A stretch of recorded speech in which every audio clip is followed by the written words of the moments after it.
কুন্তি আদি কৰি নাৰী হবে গৈলা লৰি মহাভাগৱত ভীষ্ম জৈতে আছে পৰি দেখিলা ভীষ্মক সৰ শয্যাত আচন্তে যেন পুৰন্দৰ পাত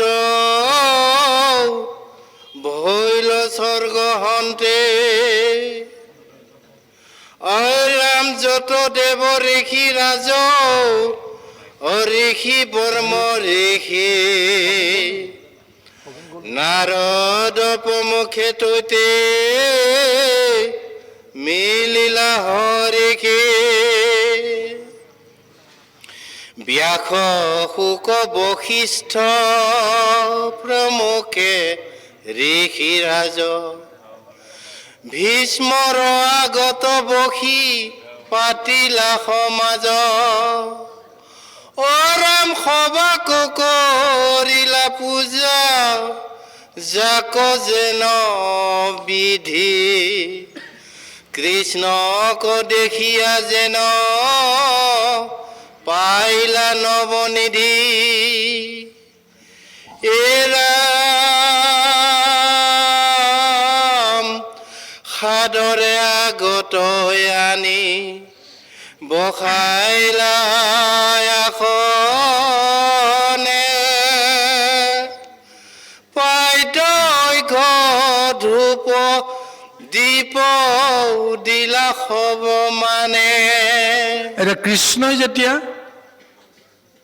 ভীষ্মৰ ওচৰলৈকে যাবলৈ অংগীকাৰ কৰিলে লগে লগে যুধিষ্ঠিৰকে আদি কৰি পঞ্চ পাণ্ডৱ সাজু হ'ল হস্তিনাপুৰৰ সমস্ত নৰনাৰী কুন্তি দ্ৰৌপদীকে আদি কৰি সমস্তবিলাকো আগুৱাই আহিল আৰু সমস্ত সমদল কৰি দুখ মনেৰে এতিয়া কুৰুক্ষেত্ৰ ভূমিত উপস্থিত হ'ল আৰু কুৰুক্ষেত্ৰ ভূমিত উপস্থিত হৈ দেখিছে যে পিতামহ ভীষ্ম অকলশৰে এটা চুকত পৰি আছে শৰসজ্জাৰ ওপৰত তেওঁ ৰৈ আছে আৰু তেওঁৰ এই ৰূপটো দেখি এনেকুৱা এটা ভাৱ আহি গ'ল প্ৰথমতে যেন তেওঁ শৰবিদ্ধ নহয় যেন এনে ৰক্তময় ফুলেহে যেন সৰগৰ পৰা সৰি পৰি আছে ইমান উজ্জ্বল এক জ্যোতি যেন তেওঁৰ দেহৰ পৰা ওলাইছে স্বৰ্গৰ যেন ইন্দ্ৰহে যেন পাৰিজাতৰ সৈতে বা অন্যান্য পুষ্প সদৃশ এটা ৰূপেৰে আহি মত্যত আহি তেওঁলোকে যেন এটা আনন্দ কৰি থকা এটা ৰূপহে যেন দেখিছে পিতামহ ভীষ্ম ইফালে শৰসজ্জাত আছে শৰত যিখিনি তেওঁ আঘাত পাইছিল ৰক্তৰে ৰঞ্জিত হৈ আছে সৰ্বদে শৰীৰ সেই তাকেই যেন ৰক্ত পুষ্পৰ এক মহা সুভাষহে যেন তেওঁৰ দেহৰ পৰা যে আহি আছে ঠিক এনেদৰে এটা পৰিৱেশ দেখিছে আৰু যেতিয়া কৃষ্ণ আৰু হস্তিনাপুৰবাসী আগবাঢ়ি আহিছে কুৰুক্ষেত্ৰ ভূমিত ভীষ্মক দেখা কৰিবৰ কাৰণে লগে লগে স্বৰ্গৰ পৰা দেৱতাসকলো আহিছে সিদ্ধ ঋষি মুনিসকলো আহিছে ব্যাসদেৱো আহিছে এটা সমস্ত ঋষি মুনি এনেদৰে আজি কৃষ্ণৰ লীলা চাবৰ কাৰণে তেওঁলোক আহিছে কৃষ্ণৰ সাহত আহিছে ইমান দিনে ভীষ্ম পৰি আছে মুনিসকলো যাবলৈ সাহস কৰা নাই বা তেওঁলোকৰ সামৰ্থ্য হোৱা নাই দেৱতাসকলো আহিব পৰা নাই কিবা নহয় কিবা এটা ভয় আৰু শংকাই যেন তেওঁলোকক খেদি আছে কাৰণ পিতামহ ভীষ্মক ৰক্ষা কৰাৰ জোখাৰে এই সমস্তবিলাকেও একো কৰিব পৰা নাছিল গতিকে সেই অপৰাধবোধ আছে গতিকে এইকাৰণে ভীষ্মৰ ওচৰলৈ অহা নাছিল কিন্তু স্বয়ং জগতৰ ঈশ্বৰ কৃষ্ণ যেতিয়া আগুৱাই গৈ আছে গতিকে কৃষ্ণক সন্মুখত লৈ এতিয়া সকলো উৎসুক হৈ আছে যে কিবা নহয় কিবা এটা মহালীলা হ'ব পিতামহ ভীষ্ম সংসাৰ এৰি কেনেকৈ যাব এই ক্ষণটোৰ কাৰণেও সকলোৱে ৰৈ আছে কেনেকৈ যাব তেওঁতো যুদ্ধভূমিতে শৰসজ্জাত পৰাৰ লগে লগে তেওঁ যাব লাগিছিল কিন্তু তেওঁ যোৱা নাই তেওঁতো এদিন যাব এতিয়া সকলোৰে মনত সেই চিন্তাটো আহিছে ভাৱনাটো আহিছে যে পিতামহ ভীষ্ম সংসাৰ এৰি যোৱাৰ সময় হ'ল, সেইকাৰণে হয়তো কৃষ্ণ প্ৰভু ভগৱন্ত আজি তেওঁৰ সন্মুখলৈ গৈছে। কি লীলা হয় আমি চাব লাগিব। তাৰ কাৰণতে সমস্তই আহি এতিয়া সমাজ পাতি ভীষ্মৰ চাৰিওফালে অৱস্থান কৰি বহিছে। আৰু ভীষ্মইটো দেখি তেওঁ পুলকিত হৈছে, স্বয়ং নাৰায়ণ আহি মোৰ সন্মুখত উপস্থিত। গতিকে তেওঁ ভাবিছে যে মোৰ সমান আৰু সৌভাগ্যৱান হয়তো কোনো নাই। বা যি কি নহওক, এতিয়া এক প্ৰকাৰ ক'বলৈ গ'লে তেওঁ এতিয়া গৃহস্থত পৰিণত হৈছে। তেওঁৰ ওচৰলৈকে আহিছে যেতিয়া, যাক যেনেদৰে পাৰে তেওঁ ইংগিতেৰে মুখেৰে সমস্তকে যথাযোগ্য স্থানত তেওঁলোকক সেৱা পূজা কৰি আসন বসন দিবৰ কাৰণে যেন প্ৰযত্ন কৰিছে। গতিকে তেওঁৰ এই লৌকিক ধৰ্মটো তেওঁ পালন কৰিছে। কিন্তু তাৰ পিছত দেখিছে যে পঞ্চ পাণ্ডৱে এই যিটো ভীষ্মৰ দুৰ্দশাগ্ৰস্ত ৰূপ, এই ৰূপটো যেন চাবৰ কাৰণে তেওঁলোক যেন সাহস হোৱা নাই। এই ৰূপটো দেখিয়ে তেওঁলোকৰ অন্তৰাত্মাত যেন ধুমুহা বলিবলৈ আৰম্ভ কৰিছে। গতিকে এই মহাবৰ্ণনাবোৰ সুন্দৰভাৱে পদে উল্লেখ কৰিছে।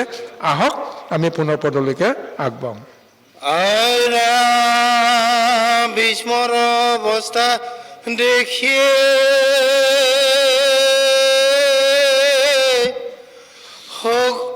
হলুতক মুখে কাষতে আচন্ত পাঞ্চু ভাই মহাদুখে। ৰাম কুন্তি সত্যৱতী আদি কান্দে নাৰী গণে, দেখিয়া ভীষ্মৰ মৰ্ম চুৰি গইলা মনে। আৰাম লুতকে চঞ্চল আখি আতীয় নুৰাগে, বুলিলা সবাকু বাক্য ভীষ্ম মহাভাগে। আৰাম পৰমৰ ধমিষ্ঠ পাঞ্চু কৃষ্ণ তসন্মুখ, ইখে মহা কষ্ট তোৰা সবে পাইলা দুখ। ৰাম কুন্তি তোমাকে কৰো খেদ, পাণ্ডুৰ মৰণে দুখ পাইলা অবিচ্ছেদ। ৰাম এহি পাঞ্চ পুত্ৰ লয়া কৰিলা বিদেশ, দুষ্ট ধৃতৰাষ্ট্ৰে নিদিলে কোন ক্লেশ। এতিয়া ভীষ্মৰ এই অৱস্থাটো দেখা পোৱাৰ পিছত পঞ্চ ভাইৰ যিটো মহাদোষ, কুন্তি দ্ৰৌপদীকে আদি কৰি এই নাৰীসকলৰ যিটো মহাদোষ, এই দুখৰ বৰ্ণনাটো এতিয়া কোনেও কৰিব পৰা নাই। কিন্তু এতিয়া পিতামহ ভীষ্মৰ ওচৰলৈ সকলো গৈছে। এতিয়া তেওঁলোকক এতিয়া সান্তনা দিব কোনে? এতিয়া স্বয়ং এতিয়া ভীষ্মই এতিয়া তেওঁলোকক মাত লগাব লগা হৈছে। কাৰণ ইয়াৰ আগতে কৈছে যে কুন্তীয়ে অপৰাধ ভোগত ভুগিছে, দ্ৰৌপদীয়ে অপৰাধ ভোগত ভুগিছে, আৰু পঞ্চ পাণ্ডৱেও অপৰাধ ভোগত ভুগিছে পিতামহ ভীষ্মৰ এই অৱস্থাটোৰ কাৰণত।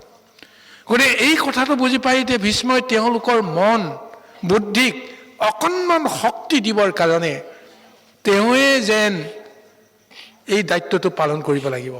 এই কাৰণে সৰ্বপ্ৰথমতে তেওঁ কুন্তীৰ মুখলৈ চাই তেওঁ এতিয়া মাত লগাইছে যে হে মা কুন্তি, তোমাৰ অন্তৰৰ দুখ মই বুজিছোঁ। তুমি এগৰাকী নাৰী হৈ তুমি কিমান দুখ যন্ত্ৰণা ভোগিছা মই জানো, আৰু সেইকাৰণেই আজি তুমি বৰ অস্থিৰ হৈ পৰিছা। এই কথাটো কৈছে যে কুন্তি সত্যৱতী আদি কান্দে নাৰী গণে, দেখিয়া ভীষ্মৰ মৰ্ম চৰলি গৈলা মনে। তেওঁলোকৰ দুখত ভীষ্মও যেন অস্থিৰ হৈ পৰিবলৈ আৰম্ভ কৰিছে।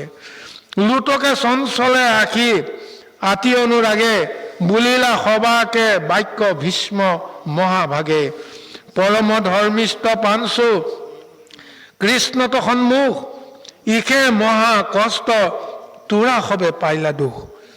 প্ৰথমতে পঞ্চপাণ্ডৱক কৈছে যে কি আচৰিত, জগতৰ ঈশ্বৰ প্ৰভু ভগৱন্তৰ লগত আছে, তথাপিও তোমালোকৰ ইমান দুখ। যিজন ঈশ্বৰে সমস্ত দুখ নিবাৰণ কৰিব পাৰে, অথচ সেইজন কৃষ্ণ তোমালোকৰ লগত থকাৰ পিছতো তোমালোকৰ দুখৰ কোলাই পাচিৰে নধৰা অৱস্থা হৈছে। ঈশ্বৰৰ কি লীলা, ঈশ্বৰ কি ৰহস্য। গতিকে তাকে তেওঁ এতিয়া সোঁৱৰণ কৰি এতিয়া কুন্তীলৈ চাই কৈছে যে হে মা কুন্তী, তুমি খেদ নকৰিবা। পাণ্ডু মৰাৰ পিছৰ পৰা, পাণ্ডু গুচি যোৱাৰ পিছৰ পৰা তোমাৰ দুখৰ অন্ত নাইকিয়া হৈ গৈছে। এই এমাহ ডেমাহ পোৱালীকেইটাক লৈ, ল'ৰাকেইটাক লৈ তুমি কত নিকাৰ ভুঞ্জিব লগা হৈছে, বনবাসী জীৱন কটাব লগা হৈছে, কিমান অস্থিৰ হৈ আছা তুমি। গতিকে এই 500 পুত্ৰক লৈ তুমি দেশ এৰি বিদেশত যাব লগা হ'ল। ৰজাৰ মহাৰাণী হৈ তুমি বনে বনে জীৱন ৰক্ষা কৰিবৰ কাৰণে পলাই ফুৰিব লগা হ'ল। কিমান দুখ।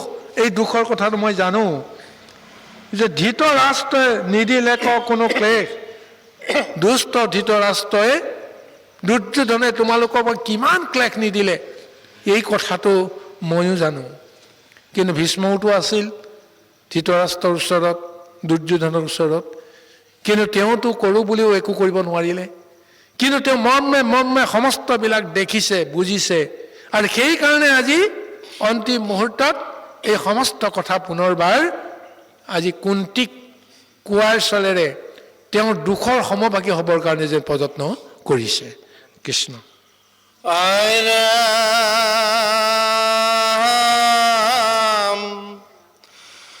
জানো নাহি ইটো দুখ অলিখিত তোমাৰ, কালে ঘটাইলে ক আখি ইখব নিকাৰ। ঈশ্বৰ কালে হৰে অজগতৰ আয়ু, সংসাৰত ভমাৰে অমেঘক যেন বায়ু।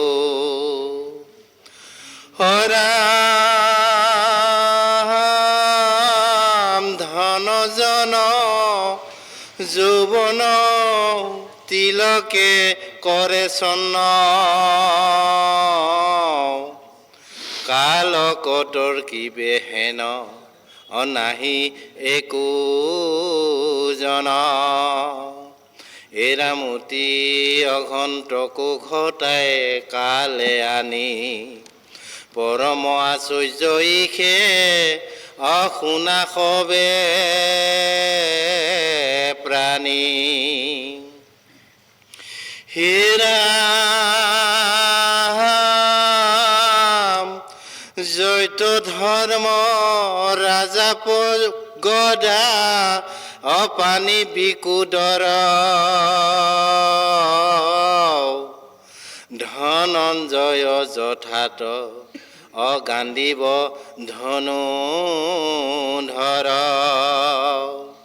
পৰম সহুদ কৃষ্ণ জৈত সভাসদ, দেখিও আশ্চৰ্য কিনো অতথাতে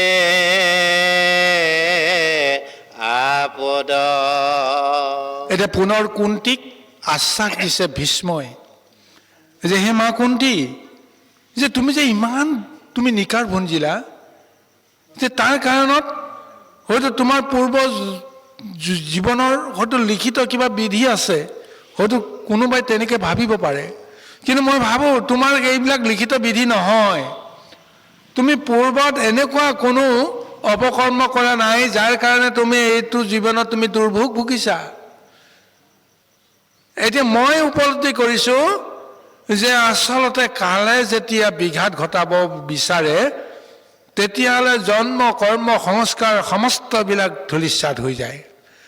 গতিকে কাল যেতিয়া আহিব, প্ৰলয় যেতিয়া আহিব, আয়ু শ্ৰী কাৰো কাৰণে ৰৈ নাথাকে। মহাকালে যেতিয়া গ্ৰাস কৰিব, এতিয়া কালেহে তোমাক আজি এনেদৰে গ্ৰাস কৰাইছে। পূৰ্বজন্মৰ তোমাৰ কোনো দুখ নাই। তোমাৰ দৰে এগৰাকী সতী সাধ্বী নাৰী যদি পূৰ্ব জন্মত যদি সঁচাকৈ তোমাৰ কিবা দুখ আছিলেহেঁতেন তেতিয়াহ'লে পঞ্চ পাণ্ডৱৰ দৰে এই মহাশক্তিক তুমি কেতিয়াও পুত্ৰৰূপে নাপালাহেঁতেন। পঞ্চ পাণ্ডৱৰ লগতে জগতৰ ঈশ্বৰ প্ৰভু ভগৱন্তক তুমি ওচৰতে নাপালাহেঁতেন। কাৰণ পূৰ্ব জন্মত তোমাৰ সংস্কাৰ শুদ্ধ আছে কাৰণে পাইছা। কিন্তু তথাপিও ইমান দুখ, গতিকে ভাবি আচৰিত লাগে। আজি এই আচৰিত ভাৱনাটো এতিয়া পুনৰবাৰ কুন্তীৰ আগত কোৱাৰ চলেৰে সমস্ত জগতকে বিস্ময় কৰিছে যে কি আচৰিত। চাওক, এই পঞ্চ পাণ্ডৱৰ সমান মহাশক্তিধৰ জগতত নাই।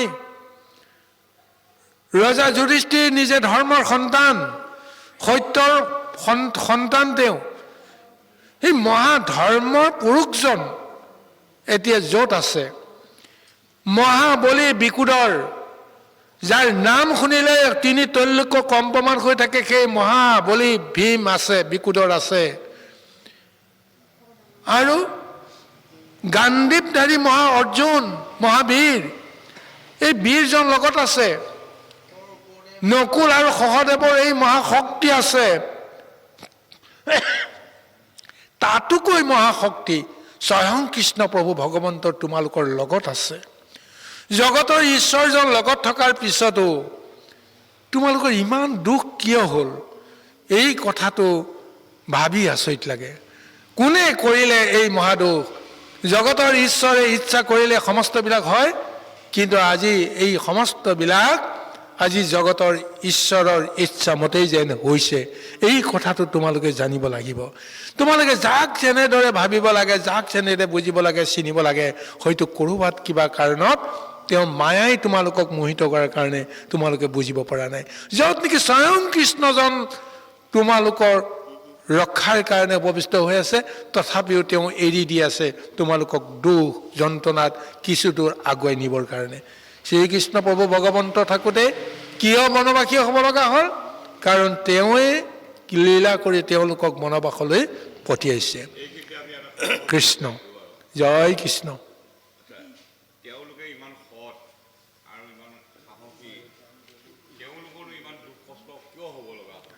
জয় কৃষ্ণ। যিকোনো মুহূৰ্তত ভগৱন্ত শ্ৰীকৃষ্ণক তেওঁৰ কোনো ৰকমে এৰা নাই। তেওঁলোকে নিমিষতেই তেওঁলোকে তেওঁক মানে বিচাৰি আৰু লগত ৰাখিয়ে থাকে। তথাপিও তেওঁলোকৰ কিহৰ দুখ? কিবা কপালৰ দুখ, নে কৰ্মৰ দুখ, নে অন্য কিবাহৰ দুখ? কৃষ্ণ। এতিয়া প্ৰভু ভগৱন্ত যাৰ সহায়ত আছে, গতিকে তেওঁলোকৰ দুখ থাকিব নোৱাৰে। এক নম্বৰ কথা, ঈশ্বৰৰ দৰ্শন পোৱাটোৱেই কিমান দুৰ্ভাগ্যৰ কথা। কিন্তু সেই ঈশ্বৰ পুৰুষজন তেওঁলোকৰ লগত আছে, গতিকে তেওঁলোকৰ পূৰ্ব জন্মৰ দুৰ্দশাৰ কথাটো আহিব নোৱাৰে। এক নম্বৰ কথা। দুই নম্বৰ কথা, যিহেতু মায়াৰ লীলা কৰিবলৈ আহিছে প্ৰভু ভগৱন্তে, তেওঁ কাৰ লগত লীলা কৰিব? তেওঁ মহাশক্তিধৰ লগতে মহাভক্তৰ লগতে লীলা কৰিব। মায়াত ডুবাই থৈ মায়াৰ পৰা কেনেকৈ উদ্ধাৰ কৰিব লাগে, এই লীলাটো তেওঁ কৰি আছে। এতিয়া এটুকুৰা সোণ হীৰা আজি বোকাত পতিত হৈ আছে, ময়লাত তেওঁ লেতেৰা হৈ আছে, কোনো চিনিব পৰা নাই। এতিয়া সেই হীৰা বুলিয়েই হওক বা লেতেৰা ময়লা পৰি থকা বুলিয়েই হওক, কোনোবাই যদি চিনি পাইছে যে আচলতে এই টুকুৰা বোকাময়, কোনো লেতেৰা বস্তু নহয়, গতিকে এইটুকুৰা সোণ, এইটুকুৰা হীৰা, এইটুকুৰা মণি, এইটুকুৰা মুকুতা, গতিকে ইয়াৰ ৰূপটোক পুনৰ উদ্ধাৰ কৰিব লাগিব। তেতিয়া কি কৰিব লাগিব? কমাৰ শালত নি পেলাই জুইত পুৰিব লাগিব। অগ্নিত দাহন কৰাটো কিমান ডাঙৰ কথা হ'ব পাৰে, যি অগ্নিয়ে ভস্মীভূত কৰিব পাৰে সমস্তকে। কিন্তু অগ্নিত ঢালি দিয়াৰ লগে লগে, অগ্নিয়ে পুৰিবলৈ যত্ন কৰাৰ লগে লগে মলবিলাক আঁতৰি যাব আৰু আচল যিটো পোহৰ, আচল যিটো শক্তি, আচল যিটো ৰূপ, সেইটো যেতিয়া ওলাই পৰিব, সেইটোক লৈহে আমি সকলোৱে আনন্দ কৰিব পাৰোঁ। তদ্ৰূপ আজি পঞ্চ পাণ্ডৱক আজি মায়াৰ বোকাত পেলাই তেওঁলোকক এতিয়া চিনিব নোৱাৰা কৰি থৈছে।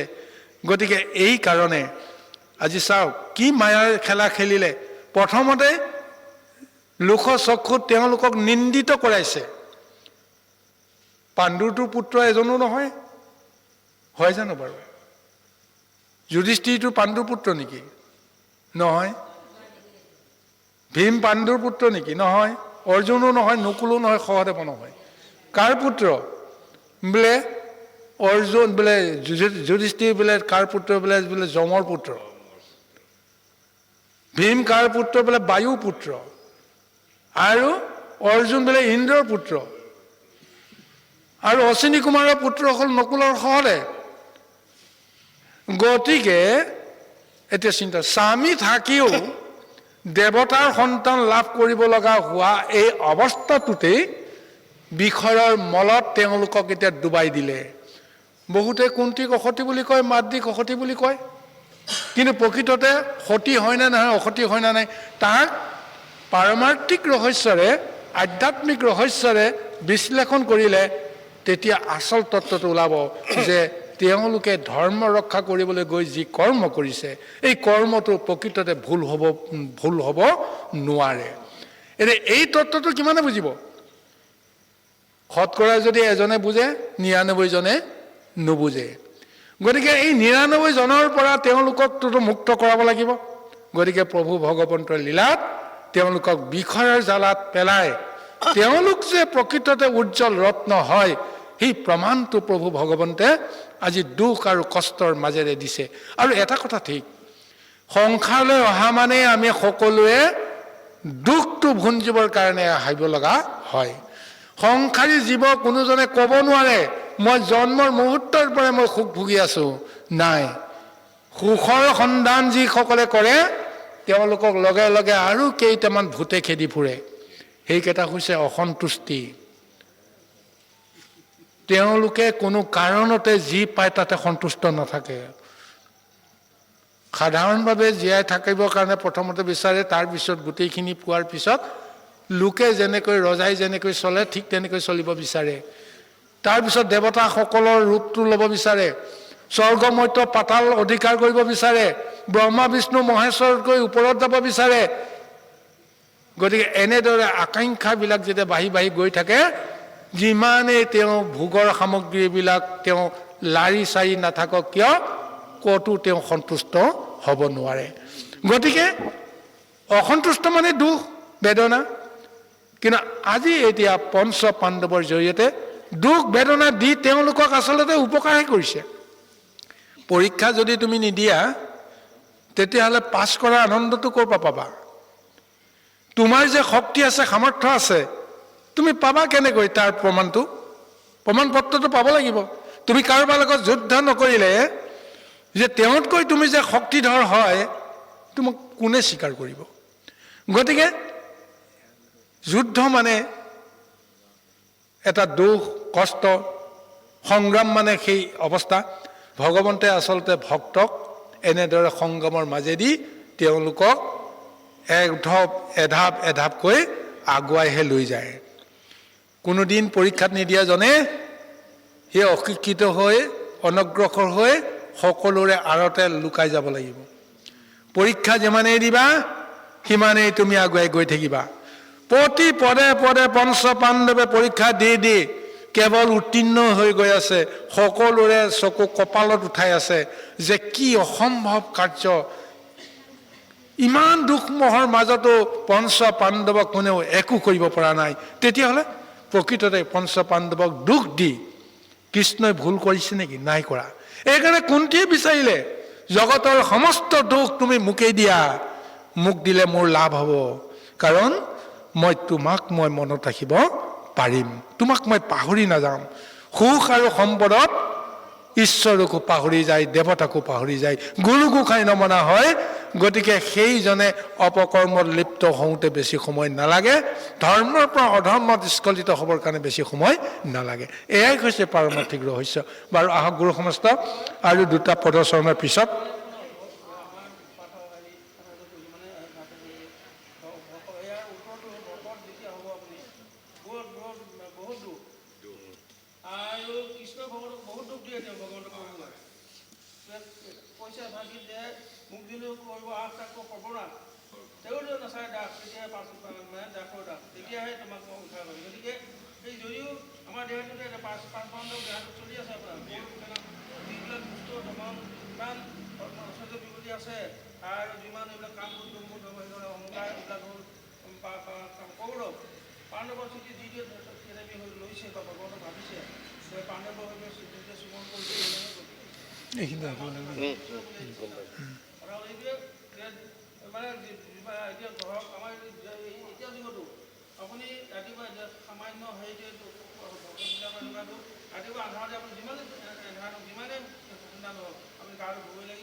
কৃষ্ণ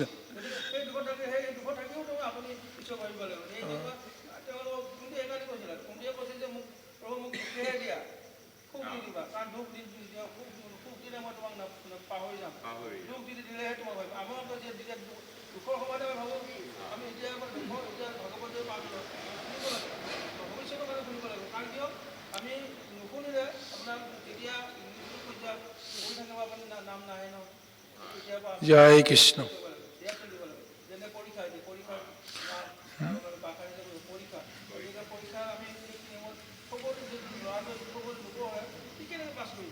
জয় কৃষ্ণ। এতিয়া চাওক গুৰুসকল, আৰু এটা কথা আমি অকণমান যোগ দিব বিচাৰিছোঁ। এতিয়া কথা হ'ল কি, এতিয়া কৃষ্ণই য'তে থাকে তাতেই তেওঁ থাকি লীলা কৰিব পাৰে সমস্ততে। এতিয়া পঞ্চ পাণ্ডৱক দুখত পেলাই এতিয়া তেওঁ নিজেই কি হৈ আছে, দাসৰো দাস হৈ থকা নাই নিজে। এতিয়া তেওঁ ছাঁটোৰ দৰে এতিয়া থাকিব লগা হৈছে কৃষ্ণই। কিয়?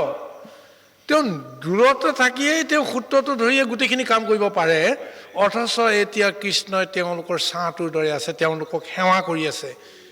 ৰজাৰ ধৰ্ম হিচাপে তেওঁলোকৰ ওচৰতে তেওঁলোকৰ মানে সেৱা কৰি থকা যিটো লীলা দেখুৱাইছে, এতিয়া তেওঁ দাসৰো দাস হৈ থকা নাইনে? এতিয়া কৃষ্ণৰ দাসৰো দাস হৈ আছে কোনে? এই পঞ্চপাণ্ডৱ। কিন্তু সেই পঞ্চপাণ্ডৱৰো দাসৰ দাস হৈ আছে এতিয়া কৃষ্ণ, সেইকাৰণে এৰিব পৰা নাই। হয়, যিদিনাখনে বিৰাট ৰজাৰ ঘৰত সেই নপুংসক বিহনলাৰ জৰিয়তে যিখন যুদ্ধ হ'ল, যুদ্ধত যেতিয়া পৰিচয় হৈ গ'ল, পৰিচয় হৈ যোৱাৰ লগে লগে যিটো অৰ্থন্তৰ আহিল, লগে লগে কৃষ্ণ তাত উপস্থিত হ'ল বিৰাট ৰজাৰ গৃহত। আৰু সেই দিনাখনৰ পৰাই পঞ্চ পাণ্ডৱৰ তেওঁ লগ এৰা নাই। ছাঁটোৰ দৰে থাকি অন্তিমত তেওঁ কুৰুক্ষেত্ৰ যুদ্ধৰ মাজেৰে গোটেই লীলাখিনি কৰি হস্তিনাপুৰতে তেওঁ নিগাজিকৈ থাকি আচলতে পঞ্চ পাণ্ডৱক কৃপা কৰা নাইনে বাৰু? পঞ্চ পাণ্ডৱকে সেৱা কৰি থকা নাইনে বাৰু? স্বয়ং প্ৰভু ভগৱতে আধ্যাত্মিকভাৱে তেনেকেই ভকতৰ বোলে দাসৰো দাস হৈ আছে। গতিকে ভকতক ৰক্ষা কৰিবৰ কাৰণে তেওঁ ভকতৰ লগত তেওঁ সদায় ছাঁটোৰ দৰে থাকিব। বাৰু যি কি নহওক গুৰু সমস্ত, আৰু দুটা পদচৰণৰ পিছতে আমাৰ এটা চেক পৰিব। গতিকে এইটো চেকতে সময়ৰ প্ৰতি লক্ষ্য ৰাখি আমি মহাভাগৱত আমি আজি সমাপ্ত কৰিব লাগিব।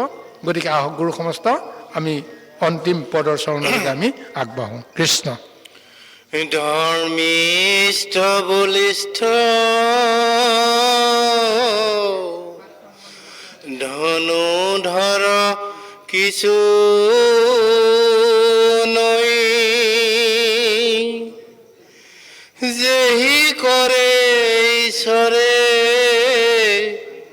সেহি শেষবে হৈ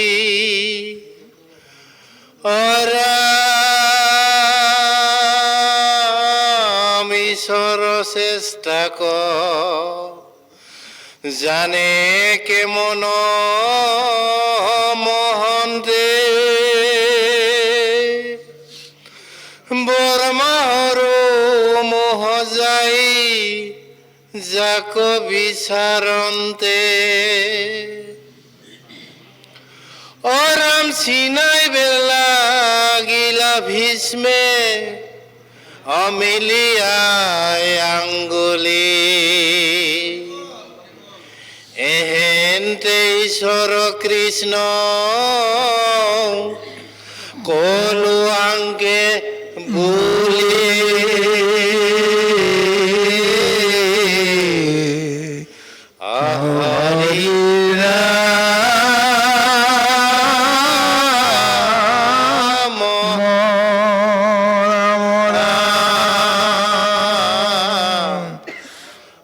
হরি